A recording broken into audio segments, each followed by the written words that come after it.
Guys, I've been looking for a while, but I think I finally found it. The worst Star Wars game ever made. You know how in Solo, Kira says this? What was that? Terrace Kasi. Well, that's this. Star Wars Masters of Terrace Kasi. Game with everyone's favorite characters. Luke Skywalker, Chewbacca, Han Solo, Thok, Whore. And that's just the start of it. Back in 1997, this was one of the biggest Star Wars gaming releases. Can you imagine being a kid back then, being able to play Masters of Terrace Kasi when it first came out? What a privilege!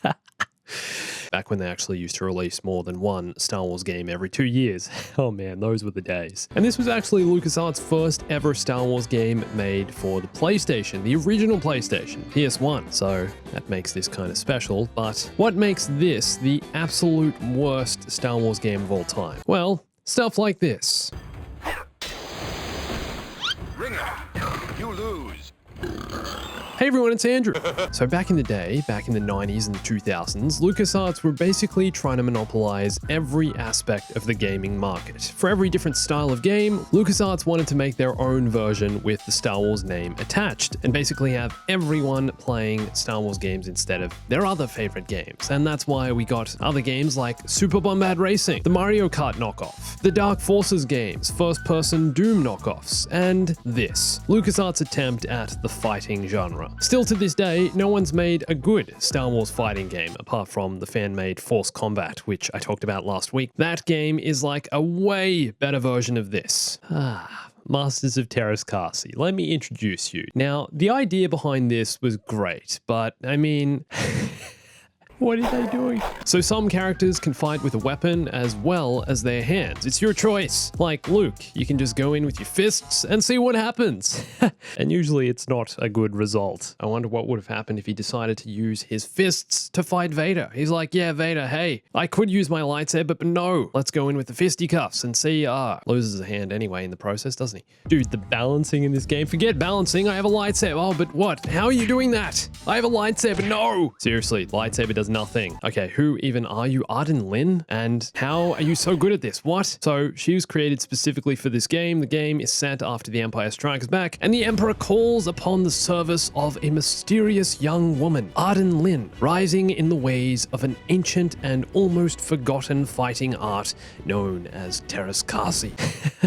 So this is the Emperor's plan to eliminate the rebels. Spinning back kick, attack! Take out the entire rebellion. Under the watchful eye of Darth Vader, Arden Lin is assigned to the duty of eliminating key members of the Rebel Alliance and thus neutralizing the thorn in the Empire's side. Thorn in the Empire's side? Don't they mean Thok in the Empire's side? So the basic concept of this game seems great, right? What's not to love about a Star Wars themed fighting game heavily inspired by Tekken? Even some of the LucasArts devs at the time thought this thing would never fail. The game was a win-win for everyone. Well, here are the problems. It's insanely clunky and slow and shallow and boring. Combo moves in this thing are impossible. Like, you just can't keep pressing square. It doesn't work. Nope. It's just one punch, and then he stops, and then you punch again. He stops, and then you punch again. That's what happens if you keep pressing square. That'd be too simple to make just, square a combo thing. No. So here's what the developers' genius idea was. They decided to give each and every character their own very specific set of button sequences to unlock their attacks. To actually perform a combo, you gotta learn all the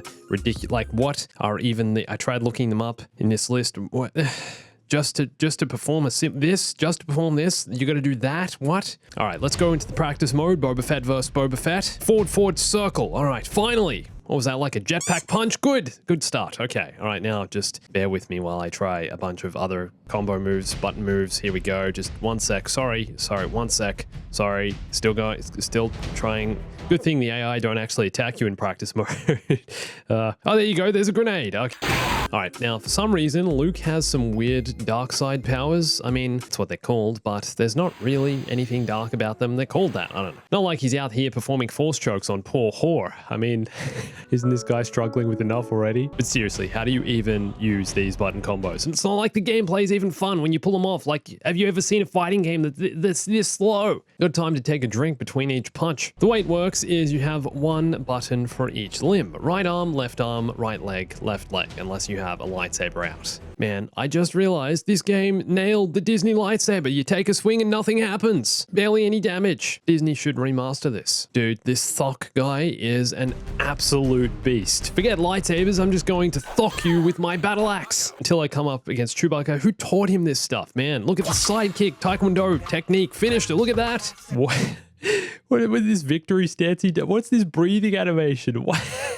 His chest is just like glitching back and forward. So apparently LucasArts actually got the help of ILM, Industrial Light and Magic, to do the motion capture for this game. And it really shows, doesn't it? Really impressive, groundbreaking work. Cutting edge.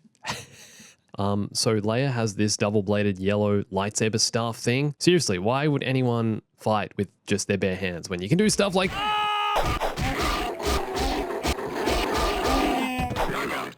You win. Wow. So it turns out Hor is actually incredible. Man, between Hor and Thok, who would have thought this game's random characters are actually the best? Remember when I mentioned balancing? Oh, well, these two are very well balanced, wouldn't you say, compared to taking a lightsaber in the face? No worries. No worries for Hor. Thok can take it all day long. Did Thok just turn into the Hulk? What? You see that? Is that like his special? He gets a little bigger? Put on a few kilos, mate. Eating a few too many bounty hunters or something, huh? Oh no.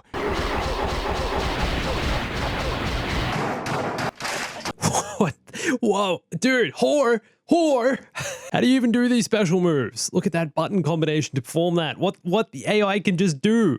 What even is that? Like a Tusken Raider magical twirl? Just spinning? Who animated this? He's like a ballerina. Is this what they were doing in ILM? Someone like hired a ballerina to animate the Tusken Raider? Oh yeah, no, just do a spin for it. Just do a spin and we're going to turn you into a Tusken. Yeah, that's what we'll do. Yeah. I wonder if George Lucas ever envisioned this back in 77 when he put his Tusken Raiders in A New Hope. And I was playing on easy. Imagine this game on the Jedi setting. It goes easy, normal, and then Jedi. And man, I can't even imagine what they would do to you on Jedi. Absolutely, the game just, you start with all the health in the world, AI does one thing, and you're dead. Great balancing. So it turns out Thok was actually one of the Gamorrean guards inside Jabba's palace. He's a real character from the film. Turns out he was actually killed by Luke at the Sarlacc pit. There you go. He's on Jabba's sail barge. And also Hor, his real name is this.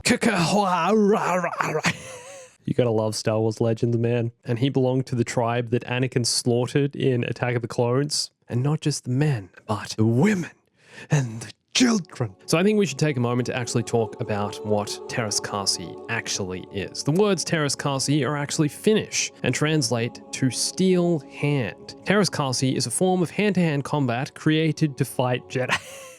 The Emperor hired these people to fight the Jedi. I do think it's pretty cool this has been brought back into the canon though. Apparently Darth Maul taught Teräs Käsi to Dryden Voss, who then taught it to Kira, and that's why we see it in the Solo movie. Dude, help. I can't get up. Get up. Look, they're just stomping on me. What am I supposed to do? You honestly end up spending more of this game on the floor than anything else. And that's where the game belongs, on the floor or in the trash. That works too. Toss it out your window, mate. If this was a game you loved as a kid or when you were younger, then I'm so sorry for the fact that you had to actually play this. I'm so sorry you had to play this instead of some of the other Star Wars classics. Imagine your parents bought you one Star Wars game growing up and this was it. The latest and greatest from LucasArts, Masters of Teräs Käsi, the only game where you can play as both Thok and Hor in the same game. Seriously though, are there any worse fighting games out there? Forget bad Star Wars games, this is surely one of the worst fighting games of all time. Inspired by Tekken, didn't quite make that same level, didn't it? It didn't quite get there. I grew up playing Dragon Ball Z Budokai, and which I remember having some fairly complicated combos, but man, this here takes it to another level. The fact that each character has their own unique combos, it's impossible. Just listen, I played it, so you don't have to. That's it. Just don't play it. So, do you agree with me? Is this the worst Star Wars game ever? And for more good and bad Star Wars games, watch one of these videos here. You can follow me on Instagram, Twitter, and join my Discord for lots more Star Wars gaming news and whatever else you need in your life and your daily. And thanks for watching this. My name's Andrew. I'll catch you soon. Stay bombastic.